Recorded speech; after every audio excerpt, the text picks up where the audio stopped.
My name is Benny Johnson. As some of you know, I've been struggling with addiction.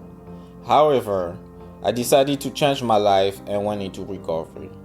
I've started this podcast 90 Days Clean, and I want to take you along in my journey. What does lie ahead of me? Let me be frank, I do not know. Will I ever drink again? I do not know. This is how Stairway to Redemption was born. It is my search for answer in a real-time process of what is going to work for me. It is then my aspiration to help you figure out what's going to work for you. It is our journey together.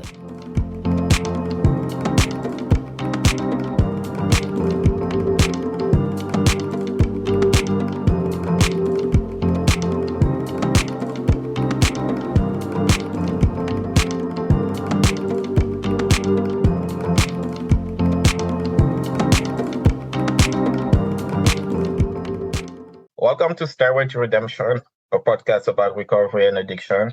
This week, my guest is Andrew. He goes by Drew. For once, this is not a guest that I met in my IOP program.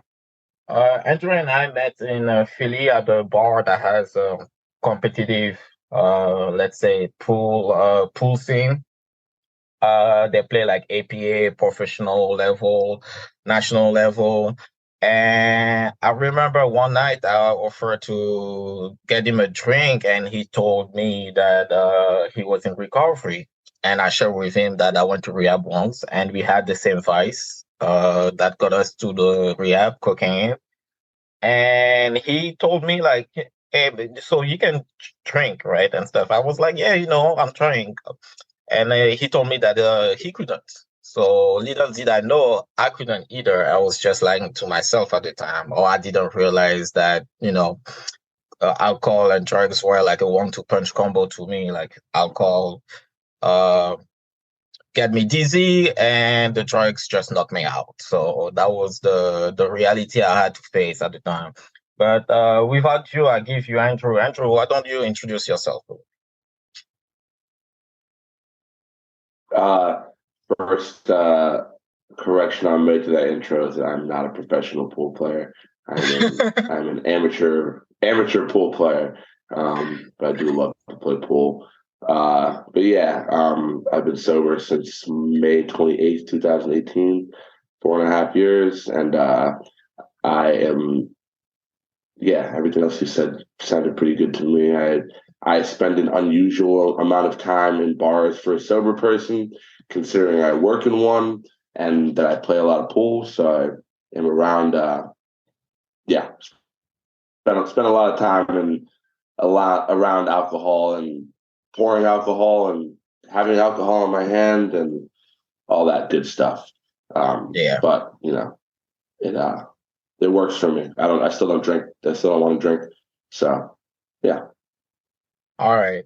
Yeah, I know, like I said, professional because of how good you are, but let the record know that I'm better than you at pool and I'm better than you at ping pong. So I can just edit that and say, I'm gonna edit it in such a way that, you confirm, but I'm just kidding. You're too good, man. I remember one time I played so well against I you. forgot about the ping pong. Oh yeah. I thought that was so good, man. You demolished me. I was like, oh my God. I was so far. Like, oh my. Yeah. That was bad, man. And I thought I was good. At least I'm better at ping pong than I'm at pool. And like I don't You are think I, better at ping pong than you are at pool. thank you. Thank you for saying that. I think it's just I think it's just the alcohol. I think most alcoholics, addicts, whatever you want to say, people with substance use problems they have the obsessive mindset that translates itself to somewhere else before, after, during the drinking and using. And ping pong and pool are two of those things for me. So Yeah, that's definitely true. Like, oh man, but yeah. So, all right. So the first segment of this interview is called the State of the Mind Address. I don't know if you had time to listen to some episode. It's basically um you telling us what's going through your life lately, something besides just I'm doing fine, like something deeper. Like, so what's your state of the mind address? True. State of the mind address. I yeah, I would say that I wouldn't say that, you know, if I was answering the question honestly, it wouldn't just be good. I mean, life is good. I'm sober, and that's like the most important thing. I can rise to the occasion to face anything that goes on. But like, life gets. I think that what they tell you and early on is that like, I had the pleasure of um I had the pleasure of really, really, really focusing on my recovery early on, and I got to get a really strong foundation, which I'm super grateful for. I went to treatment for. I did listen to a couple episodes. I think I listened to your first episode with your A sponsor, at the time, and I listened to Mhm. one from a couple of weeks ago with names. The names I'm forgetting the names, but the two people from your IOP program with you. Um, Mhm. you guys talked about different pathways to recovery, and like you were kind of bouncing them off, and kind of talking about your perceived pros and cons of what you liked about certain things and not so much about others. I don't remember their names, so Yeah, it I think it does. was. I Yeah, think the I episode know was called "It Works Until." it Yeah, but doesn't. Yeah. yeah, but the reason I brought that up is because I was, you were talking about certain people have they have to really, they don't get to focus 100% on their recovery when they get sober. In the beginning, they still have to like worry about rent and like, keeping up with, many other aspects of their life that they had going on when they got there. And then Mhm. some people get to just like spend, make it a full time job. I had the luxury of making my recovery a full time job. I went to inpatient for 30 days, and then outside of Cleveland, a place called Glen Bay, which is like Cleveland Clinic affiliate. It's a great treatment program. And I got there and I dove right in because I was desperate, and then I went from there. And they suggested that I go to a place out in Southeast Pennsylvania called Footprints to Recovery, which is like, one of those extended treatment programs where you live somewhere and you live sort of a Florida model concept where it's like you live somewhere. I basically lived in a hotel for 5 months.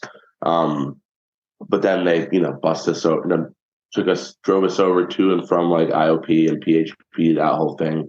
Um, and I didn't really have any responsibilities except for like get sober, stay sober, and get sober, stay sober, and like get a baseline for my recovery, which is like whatever my program of recovery is. For some people that's 12 steps, AA, NA, CA, HA, whatever you Mhm. pick, or smart recovery or Dharma recovery, or I think that's what they're still calling themselves, but whatever. To dive into something because Mhm. they made it very clear to me that like it's easy to stay sober when you're in rehab and when you're Oh in yeah. treatment and when you're required to go when you have a counselor that you see 2 times a week and you're spending 6 hours, or in my case in the beginning I was in I was in group / at PHP for like 35 hours a week. It was like literally like a full-time job. I was like 9 to 3, 5 days a week. So that's more like 30 hours a week, whatever. But like I was like intense PHP and then like intensive outpatient, like intensive, like Mhm. 4 or 5 groups a day. Uh, uh, and like really digging in. But again, like I had the accountability. I had like, we had like there was like staff, so it wasn't just like walk to the bar and get drunk or walk to the liquor store. Like Yeah. there were checks along the way.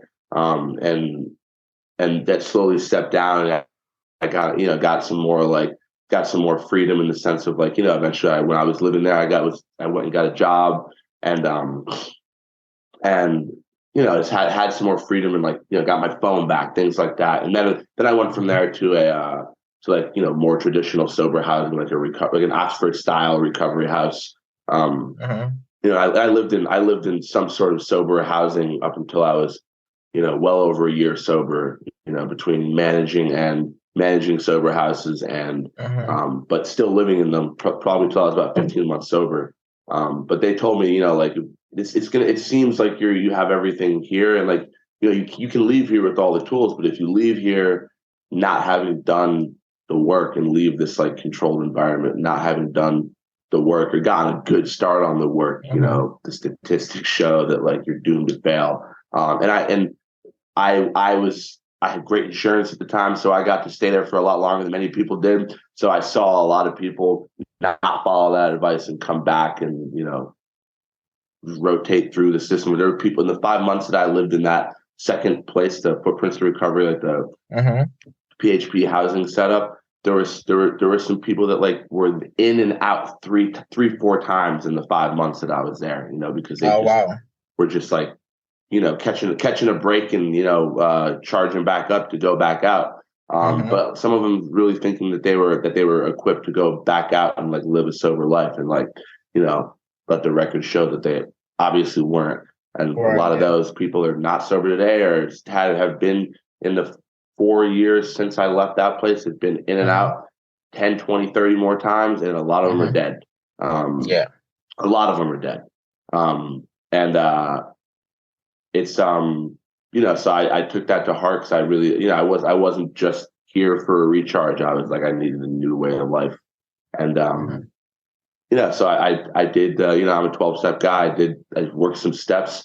I worked these steps thoroughly. And, but I was told that, but you have to do that, because you leave that vacuum, and then real life, whatever rate it is for each person, it's different, like comes back into the picture. And like, that is the stuff that you deal with when real life comes back around is a lot harder than like the nonsense, not the nonsense, but like the stuff we deal with in rehab for the average person, right? For me, at least, and, that's coming from, so I have 2 kids, my son was born when I was 2 months sober. And I had at the time how old was she?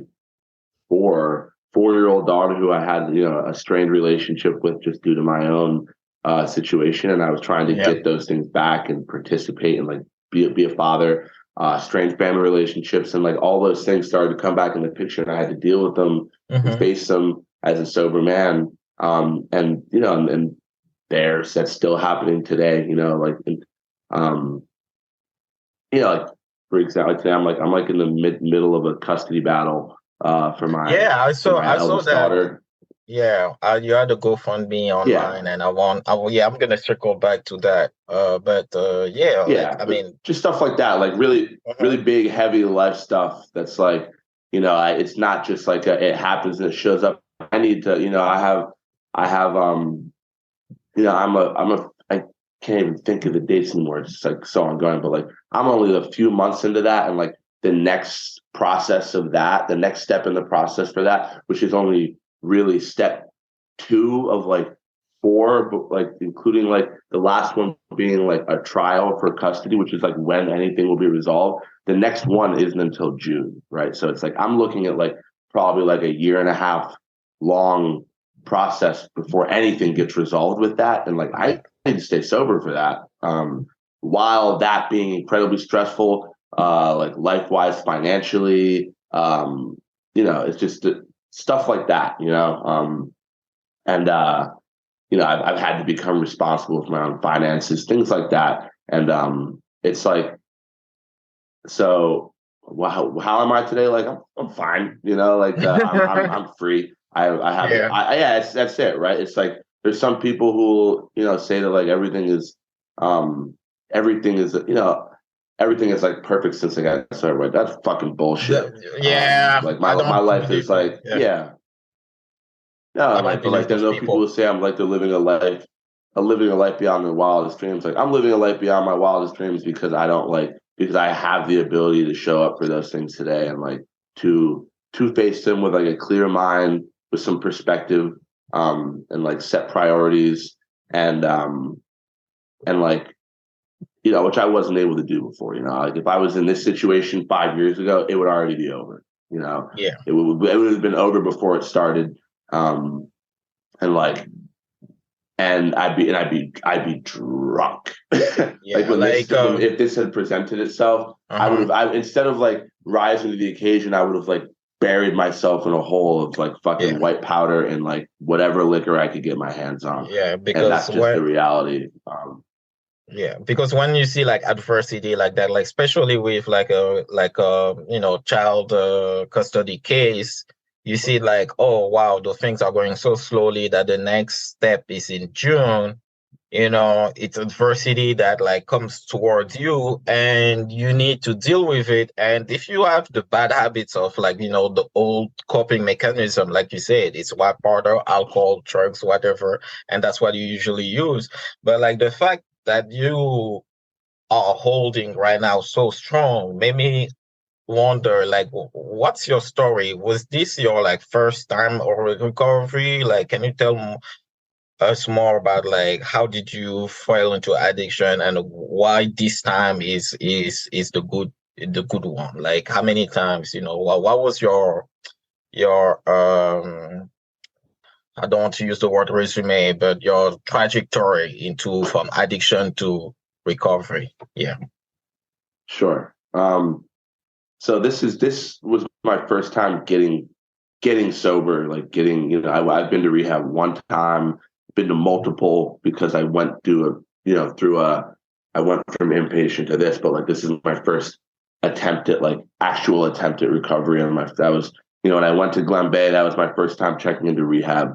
Um, I've seen some, I've seen some therapists and things like that along the way. I got a Vivitrol shot maybe two Vivitrol shots at one point, like, things to try and like manage drinking and maybe gain some self-knowledge and whatever. But like this is my first true attempt and true effort at recovery and like going to treatment and like getting help per se, true help that I was honest for. But I've tried to stop drinking a countless number of times before, and it was only, I do that, the classic story of like, I'm not gonna drink anymore, and I'd be drunk the next day or by the end of the week, over and over and over and over and over again. I'm just gonna drink and I'm just gonna drink and I'm not gonna do drugs. I'm just gonna do drugs and I'm not gonna drink. I'm only gonna drink on weekends. I'm not gonna drink at work. I'm only gonna drink at home. I'm not gonna drink at home. Yeah. All that shit. And, for a few years I was doing, there was plenty of years before that, before I started thinking like that. But once I really was like trying to manage my drinking, there were a few years before I actually got sober. I did a lot of damage in that time, but I started drinking and drugging when I was 15. And, I was, how old are you now? It was, I'll be 28 on Saturday. Oh, so wow. I got sober when I was 20. Yeah, I got sober when I was 23 and a half. Okay. So I drank for like 8 years. I was like 15, and I will say that of course it was fun in the beginning, but I think that another thing that was like the more time where you're honestly looking at your drinking habits and your behavior and like your story that led you to recovery is that I can hopefully continue to be more and more honest with myself, and have more perspective on my own story. And I can see now that 15, it all seems, I just like was smoking weed with my friends and like shortly after started drinking. But like for me, very, very, very quickly, I started to make sacrifices on behalf of my addiction and for that lifestyle. And I started paying a toll very, very early. And I started seeing consequences pretty early, like the toll being like I wasn't just like innocently like smoking weed from time to time. It was like I started smoking weed. This is my story with every substance I ever pick up. It's like I start smoking weed and I love it, and like it goes from like a this happened one time to like a few times a week to like every day to like now I'm selling it, right? And like just Yeah. so I can do that, right? And like and it consumes my life. Um, Drinking is once I started drinking, it was like the same thing. Like any opportunity to drink, that when I'm like when you're a teenager, it takes a little longer for that one to take off, just for the obvious reasons. But like, Uh-huh. by the time I'm like 17, I'm drinking like regularly, and I'm drinking at home, uh, and like kind of keeping alcohol around my house. And it's not just like me drinking at parties, high school parties. It was like I just like to drink, and I was like became about well before I was even 18 years old. I was under the influence of some drug like almost all the time. Whether it was like fucking Adderall, weed, alcohol, those, and or some other little whatever. Like those were the big three at the time. The Uh-huh. same thing with like when I did cocaine for the first time, 21. It's like first time I did it, it was like the second week I did it twice, and it was like within like within like 2 months I was like a daily user for like 2 years straight. Um, Wow. and that's just the way it works. But like, I'm not capable of like I just latch onto it and like roll with it. And Uh-huh. but but like I said, like I started paying consequences really early, and like when you're 15, 16, 17 years old. For Uh-huh. me, luckily I didn't really have any legal consequences, but the consequences for me looked like my life at home was like hell, and like I was constantly suffering consequences from like the highest power in the land at the time, which is my mother, and I was grounded all the time. And I like literally like I spent like the entirety of my 17th year on this planet grounded, and I still found my ways to like do what I wanted to do, or like between 16 and 17, I was grounded like almost all the time. And like, but like my solution was like, my mom says, give me your phone. Like, you don't have a phone anymore. And I say, okay. And I snatch the SIM card, promptly steal my dad's car that night when my parents are asleep, drive to Walmart with his credit card and buy a new phone, put the SIM card in, and then like live my life in the shadows. That's me at What? 16 because That's I like intense. had to Yeah. I had to do what I needed to do, and it's like what I wanted to do is like go party with my friends, but really like, I want to go get fucked up. Um, Uh-huh. and and it was a series of things like that, like at that age, like cat and mouse with my mom, basically to like just to be able to live the way I wanted to live, then it becomes like then it gets to the point where like I'm starting to like truly do damage to that relationship where it's like I'm Uh-huh. not getting like cut off. My mom is my it starts to be like I don't even like right like just do just like leave it the hell out of my house, then I'm just like running the streets.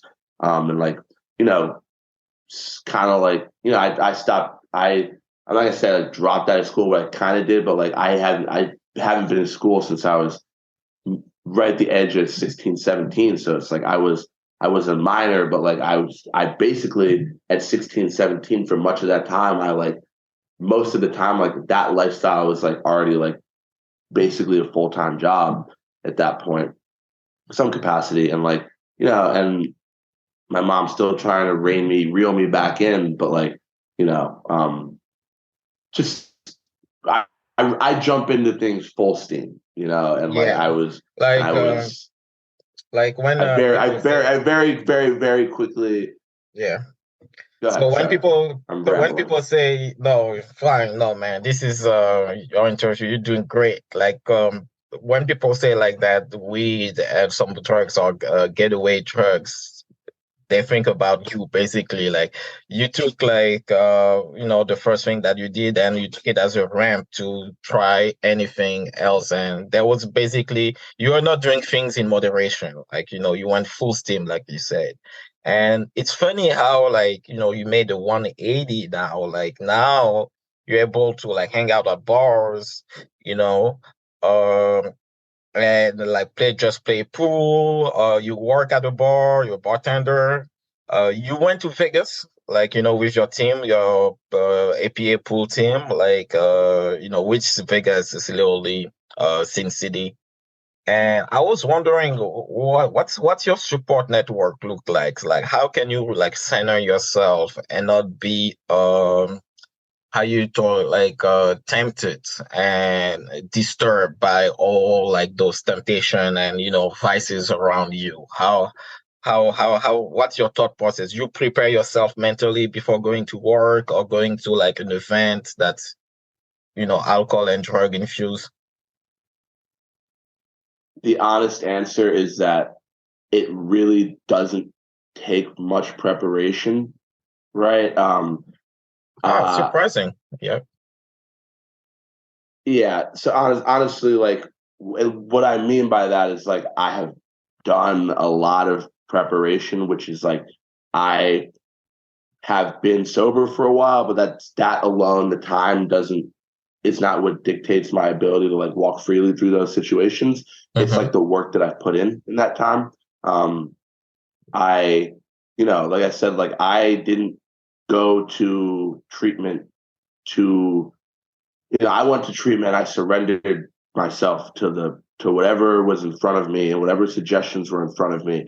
And I worked like a strong program and I worked the 12 steps. Like I worked my ass off and I like, I had the experience that's promised through that program of recovery, like through and through. Not to like, I'm not like, it's just my story is that like I um, have like had the desire to drink and drug like relieved for me. Like I don't even consider it. And Mm-hmm. obviously like there's a maintenance of like my recovery that's required.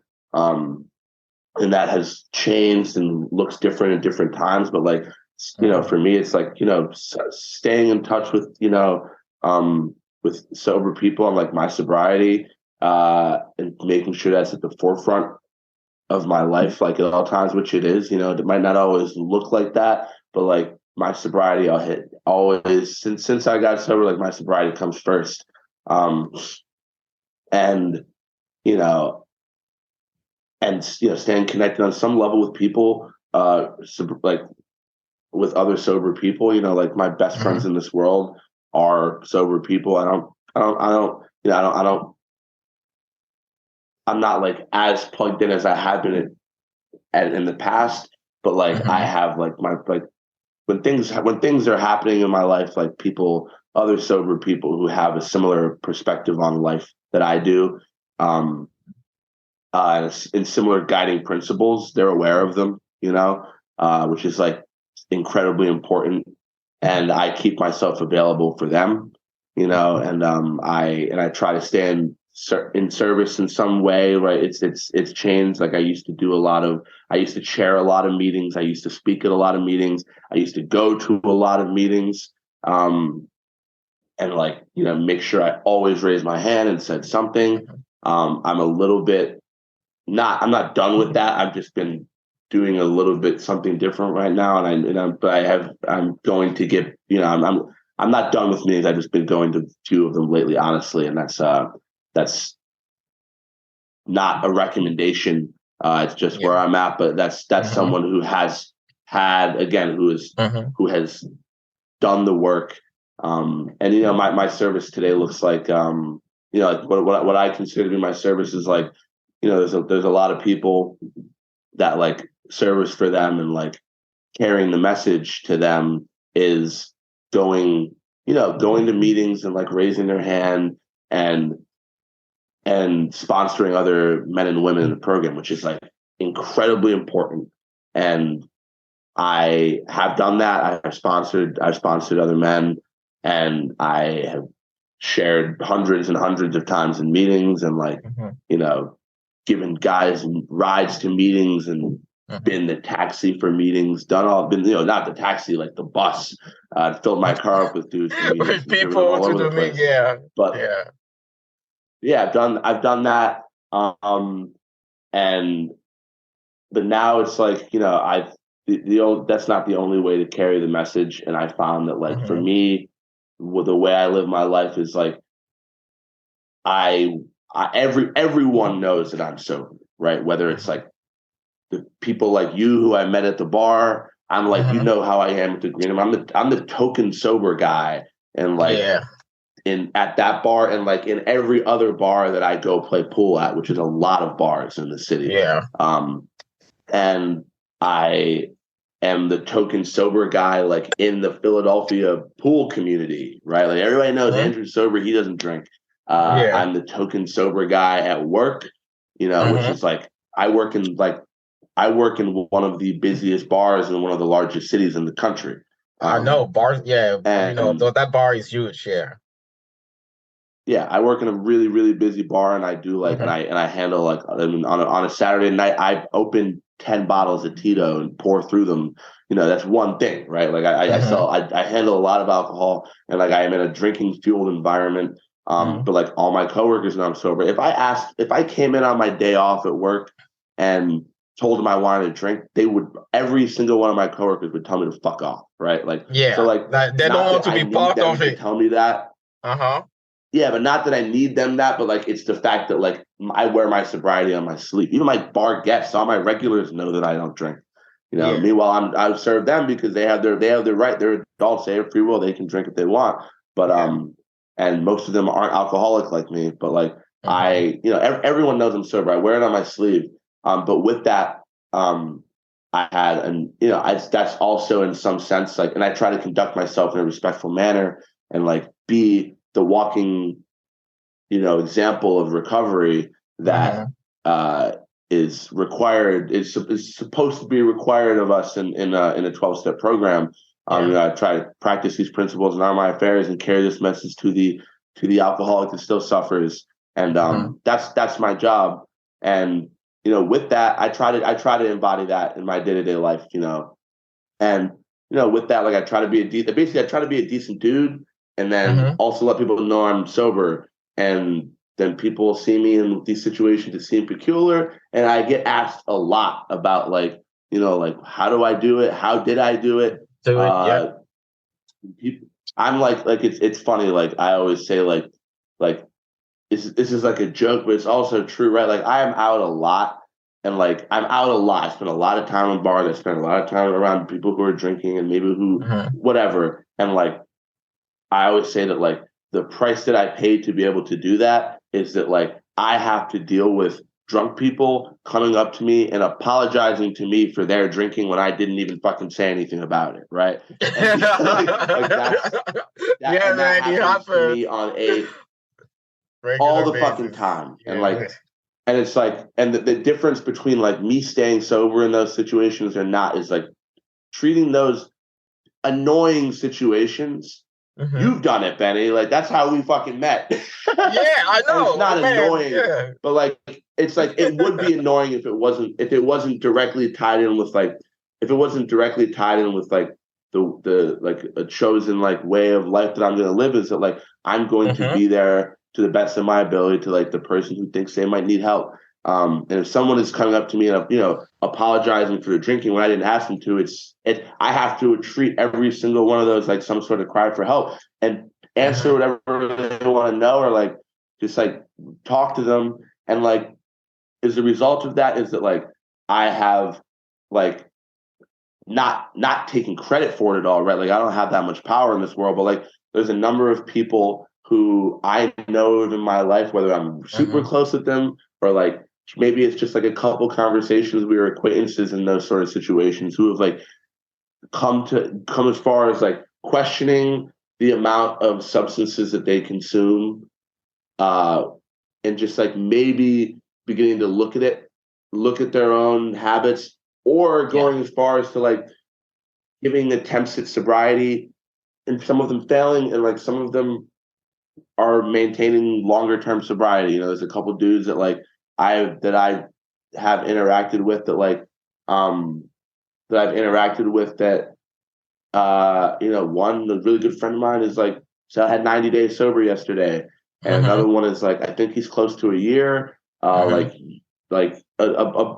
things like that, just like kind of like maybe going around like trying to plant some seeds, or like clearing up some ideas about like my own, where I got sober, how I got sober, the rooms that I got sober, and then a lot of people have a prejudice towards for whatever reason, and maybe trying to like clear up some inaccuracies as I see them in like what their perception of those rooms are. I know one dude who like, he had a big problem and he had a lot of misconceptions about a certain 12-step fellowship. And I was like, I hear you loud and clear, but that's not been my experience. But I do know it's been the experience of others. And my experience is that if I have that experience, I need to go to a different meeting or a different group and meet more people because there's millions of us, Yeah, definitely. And that made him take a second chance. And he's been sober for like, I think like 9 months to a year in a room that he never would have stepped in, Yeah. And like, and the reason like I go with that, like that's my approach to service, because I, realized is that like, I knew I had a problem with drinking and drugging like years before I ever got help, but I had no idea what it looked like. I didn't know what recovery might look like. I have like my family. There's one other sober person in my family. At the time that I got sober, I had one other member of my family that was sober. He was 20 something years sober at the time. He's 30 years older than me, and he got sober in the church. Like I was never going to get sober in the church because I'm not a religious person. It worked for him. And that I'm super happy for him. But they don't necessarily have a 12-step, which is like carrying that message to other people. So I thought that going to rehab was parallel to going to prison, and that my life was over. And I didn't know at all. I had no idea that what the 12 steps or like what a program of recovery might look like. And I would, not that I would have rather died, but I just didn't even consider it as an option for me because I had no knowledge of it. Because I think a lot of sober people spend their time in the rooms with other people who are aware of it. And like, there's a lot of people out there who have no idea there's another option. Yes. The last couple of years, I've been spending more time trying to like, all right, let me spread the word a little bit, I guess. Yeah. And just like. Yeah. Speaking of that, I want your input on one matter in particular. Like you basically, full disclosure, you are the aspiration of, what I would like to be in my recovery, being able to hang out there and not be afraid and still be able to behave myself around this hostile environment. I'm not there yet. I'm still learning my tools, but there is it's funny because for some reason I thought you are not like a AA guy because of your position on you put yourself voluntarily out there in a hostile environment when you have for lack of better words, a faction of AA who despise, don't put yourself. Basically, it's like, in order to stay sober, you need to live on an island with sober people, get out of the thing. You cannot go back to a concert. If you go to a concert, go with a sober friend, they are those guys. And sometimes I understand, sometimes it's part of people. They're a bunch of people who lost too much to attempt, anything to go back to a regular, life, regular for lack of a better word. But it's funny that, it's not funny, but it's interesting that you are in AA, you promote AA, but you paradoxically work at a bar, put yourself in a hostile environment, which let's say the truth. The old school head hardcore AA guys will tell you hey man, what are you doing? Why are you doing this? So what's your take? When people in the room tells you why do you put yourself in those situations? The first response is that, just to be clear, I don't promote any 12-step fellowship because that's against our traditions, attraction rather than promotion. Promotion, yeah. Sorry, my bad. My bad. Yeah, we see. All right.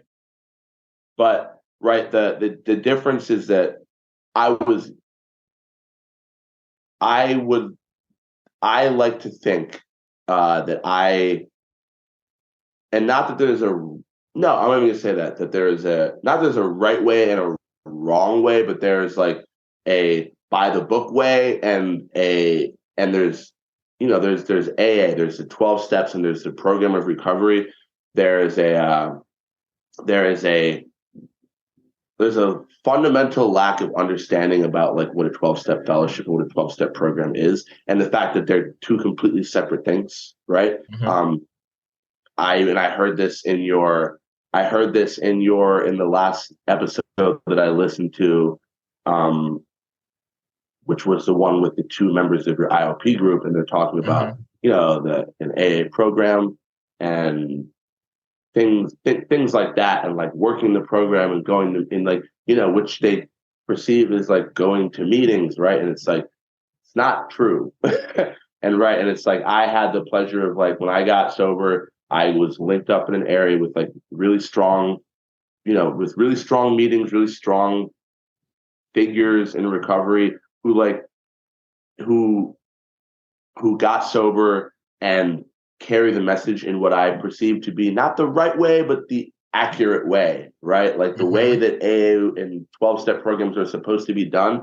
Me going and sitting in meetings and listening to 100 people's inputs on how to stay sober is like not what getting sober in a 12-step program is supposed to look like, right? I'm supposed to find someone that I want what they have and let them take me through and ask them to take me through the steps. The program of a 12-step program is not me going to meetings and using it like group therapy. That's not what it is, right? It's the program of recovery in a 12-step program is working the 12 steps. That's what it is. There's in AA, there's like three sides to the triangle. There's service, fellowship, and recovery. Fellowship is important, but I don't rely on that, and I don't rely on the opinions of people who have their own opinions about things. I found my people who I believe view recovery through the right lens, and I respect their input, right? And I they're the ones who I place a certain amount of weight on, and that's that, right? Like I don't care what the guy in the meeting who I don't know or I don't really have a real understanding of his recovery, or to be frank, like a lot of times might seem pretty miserable to me because I don't necessarily know how, he's worked the program differently than me. I'm not saying he's not recovering or he hasn't recovered, but like he has a different sort of recovery than I do. And my version of recovery is not sitting in meetings, 2 meetings a day or even a meeting every day, and like using meetings like a pill to like get me to the next day, right? Like I'm free. And the reason that the thing that sold me on 12 steps was not, being dependent on 12-step meetings, was like that if I work this program, that I will find freedom, like lasting recovery and freedom, and like an entirely different perspective on life. And as far as I'm concerned, if I'm living my life afraid of alcohol, then I'm still ruled by alcohol, right? I'm not ruled by alcohol today. Like I don't, like I said, like I went to Las Vegas, Andrew, the city of sin. you were saying, Yeah. sorry, you were saying that like basically there were three sides of the triangle, and you rely less on the community aspect or the fellowship aspect of it, but you rely more on the 12-step program itself, right? Yeah, exactly. And like I don't the big book says that, if I maintain my spiritual, just paraphrasing, if I maintain my spiritual condition, that I can go freely anywhere any other man can go, right? Like I'm free. I do what I want, right? I've been in, granted, doesn't mean I need to put myself in situations unnecessarily, but I work in a bar and I need to make a fucking living, right? Yeah. I do pretty well, and I have bills to pay. I got kids to pay for, right? So like that's the way that I make, that's how I make money. That's sufficient reason, given that I maintain my spiritual condition, that's sufficient reason for me to spend 30 hours a week in a bar, handling alcohol. Because I need to pay my bills, just like everybody else does. For me to spend as much time bars as I do playing pool. And, in those sort of environments, the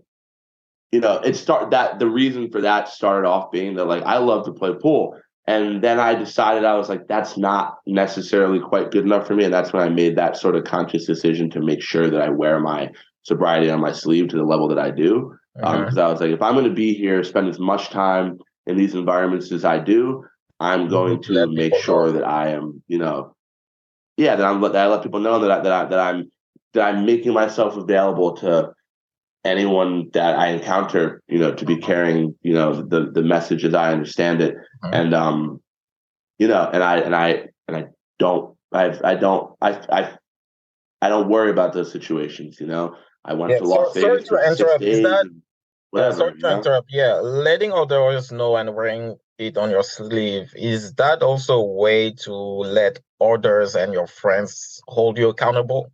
Like, because like now that they know that you're sober, it's even harder to relapse or to mess up in front of them. Is that also a tool? Do you do it in mind or like, yeah? Honestly, like that's true, right? Mm-hmm. Like that is the case, right? Like if any of the bar that we met at, if any of I know the entire staff there, like I'm pretty well known there. If I tried to order a drink from any of them, they'd all go tell me to go fuck myself. Yeah, exactly. But I don't. That's not why I do it, right? Like I said, Mm-hmm. like I don't like again, like I don't walk into that bar being like, all right, Andrew, you're not going to drink today. I don't drink, right? So like that, yeah, it's sort of like a built-in protection, I suppose, where Mm-hmm. like if I ever was faltering, at least like the places that I spend the most time at, like I'm not getting a drink out of them. But it doesn't really matter because if I really wanted to drink, I would just go to the liquor store, right? Go to a Yeah. bar that I don't go to, right? Like that's not really, it's sort of a secondary thing. Mm-hmm. But sure, yeah, like my friends are all aware. And if any of my friends saw me drinking, it happens that there's been, people who saw me, they think that I drink, my drink is club soda and lime. And they Yeah, think I have a I know drink what in you my hand. drink. Like, what is Yeah. that? Yeah. Yeah, exactly. Or someone asks me to hold their beer while they tie their shoe or light a cigarette, and people are like, Andrew, what the fuck are you doing? I'm like, I'm not drinking it. That's what I'm not doing is drinking this beer because why would I drink this fucking beer right now? And what makes Yeah. today any different? But like yeah, like that is true. But the Mm-hmm. friends and the people that I've met that I've been open with, like yeah, they have my back and it is kind of a beautiful thing Mm-hmm. that like the people, even the non-sober people in my life, because I'm open and honest with them, like a lot of them almost value my recovery as much as I do, right? Like when those things come up, like they get filled with like all this emotion because oh my god, Andrew's drinking, and for me that's a sign that like I'm doing something right. That like they're like this dude is, you know, what they would hate to see me drink, right? And I'm like, let them know, I'm like, don't worry, you don't need to protect my recovery, but like I really appreciate that. That's like a beautiful thing. And I'm super grateful that like I'm super grateful for the fact that like they care and the fact that apparently I've been able to like conduct myself and represent myself in like a manner where like other people care too about my recovery, which is, I think that's beautiful. And I think that's awesome. And that's only because of, again, like can only go back to like the work that I have put in with my recovery and like, in the 12-step program. But yeah. All right. All right, we're reaching the end of this interview. Now I'm gonna leave the floor to you. Is there anything you would like to say, maybe to the still sick and suffering, or like something that you forgot to mention about that you would like to talk about? I mean, I can talk for days about this, but I think that I think that the only thing that I will say is, again, leading, kind of coming back to, I listened to the other episodes, those two episodes, and I noticed a common theme that I noticed a common theme that I have seen play out time and time again, having been in the exact same place that you're sitting in right now with this, not even the time, but like in the position, Mhm. with the amount of time in the setting, in the IOP setting, all that stuff, excuse me, pardon me, is that like the skepticism towards certain things, and just a reminder that if some people don't subscribe to the idea that in order to recover from this thing that it requires like a completely different outlook and like perspective on life. If you drink the way that I did and many of the people that I know did, then in my experience, it does, and with that comes a requirement for like an exceptional level of like open-mindedness and I'm sure you've heard in your groups like the how, honesty, open-mindedness, and willingness. That those are the essential spiritual or just principles in general for recovery. Honesty, open-mindedness, and willingness. And I just remember hearing in that last interview, and which is super normal from some people who are maybe only a couple of months into the recovery. I think the one guy, and they're hovering in the 3 to 4 month range, and I was in a similar place, sort of, but like the throwing out old ideas and like don't contempt prior to investigation. I heard at least one person kind of writing off a whole bunch of like what happens in AA, which is like the original 12-step fellowship, and has helped more people recover from a hopeless state of mind and body, as the book describes it, than like literally anything else in the world ever. And like Oprah put the big book on her whatever reading list, right? It's like one of the most influential books the world has ever seen, like next to the Bible, I think. And I think that like that should be given some weight, right? Like millions and millions of people recovered from this thing that like also has killed even more people. And to maybe like take a step back from like the preconceived notions about like, whatever you think, about like whatever preconceived notions you have about a program, do yourself a favor and like experience it for yourself first before writing it off, because if you haven't done it, you don't actually have any fucking idea. That's just the reality. That's what I told the one friend who right now is, I think, maybe 9-10 months sober. He was saying all this stuff. He was raised in not a different religious background, but like a religious background, because 12-step program, the leading ones are not religious, right? Despite what you might think.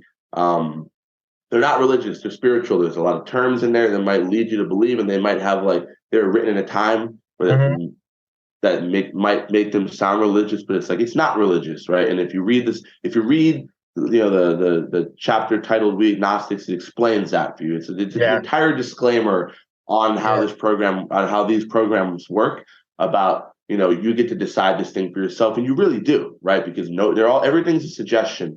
And if you're writing off the most influential program that has helped more sick and suffering people recover than anything else this world has ever seen, because a book says the word God, or it says He, or says any number of things that we can use to exempt ourselves from participating in our own recovery, you might want to take another look at what your motives are for that. Because what usually happens is, right, and I'm not saying that smart recovery or Dharma recovery don't work, but the reality is that like, I don't know about you're in like New York metro area. I don't know like how many smart recovery meetings there are. If you have the lay of the land is deciding like, I'm going to go to a meeting every day for smart recovery in Philly, which is the 5th largest metro area in the country. There's really not many smart recovery meetings, and there's not many Dharma recovery meetings. There's a lot of fucking AA meetings though, and a lot of people get sober in them. And so what I find that happens is a lot of people say, I'm not going to do AA because I don't believe in God, this and that. I'm not religious. I'm agnostic, right?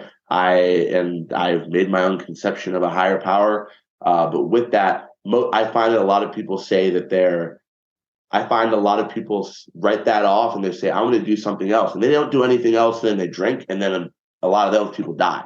Yeah. So like keep that in mind. It's like how much pride do you have that you're going to write off this one thing because you don't necessarily like it? Well, it's like, I do a lot of shit. I've done a whole lot of shit that I don't like, including like, putting my life at risk every day to get fucking high or to like get drunk.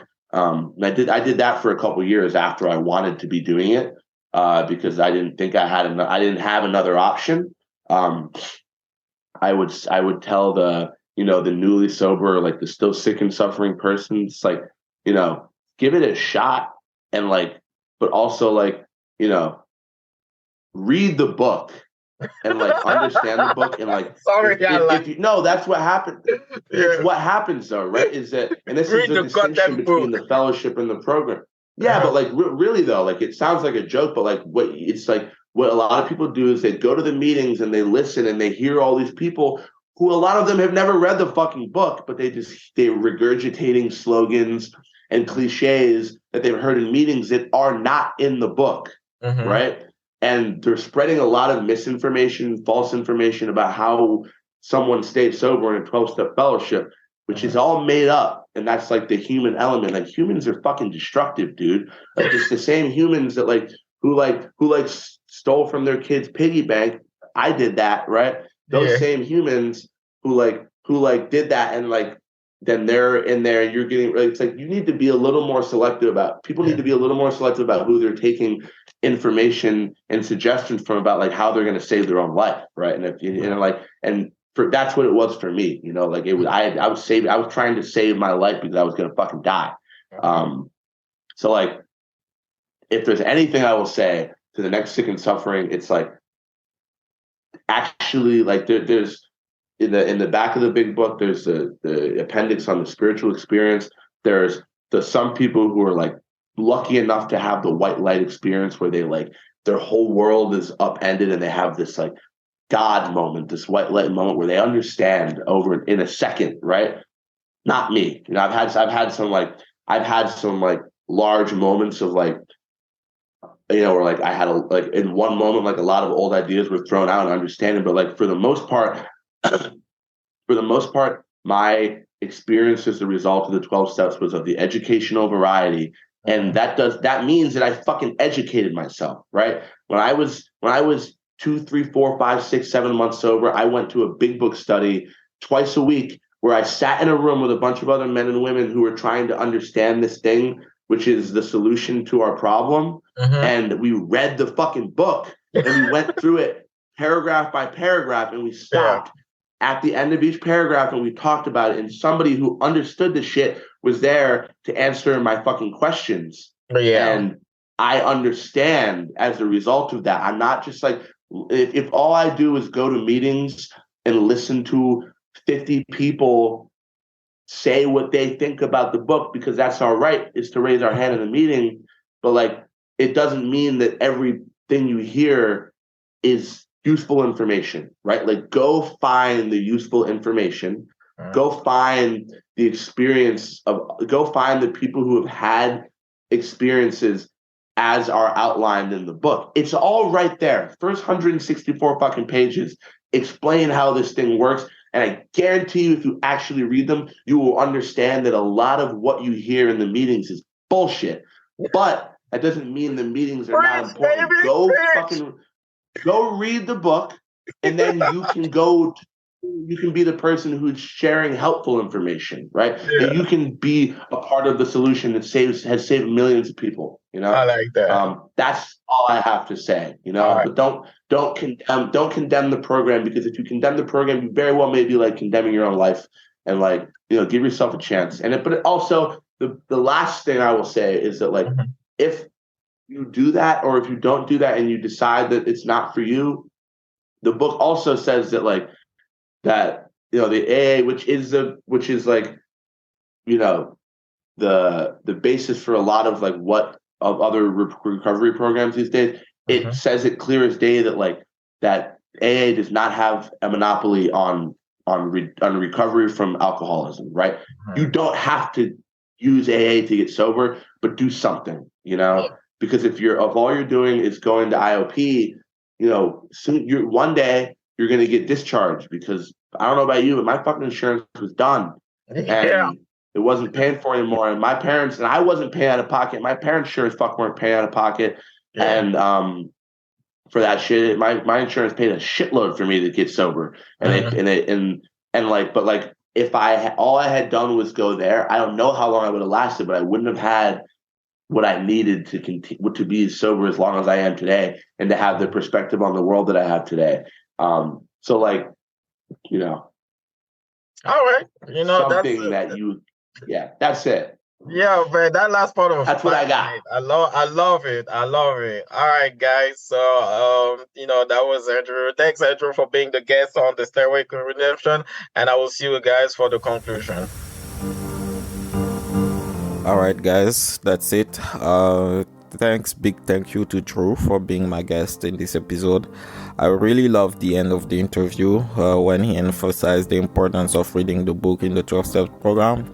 I think it's often forgotten that the fellowship is not the fellowship of AA is not the 12-step program. They do overlap, but you can go to AA without following or working on the 12 steps.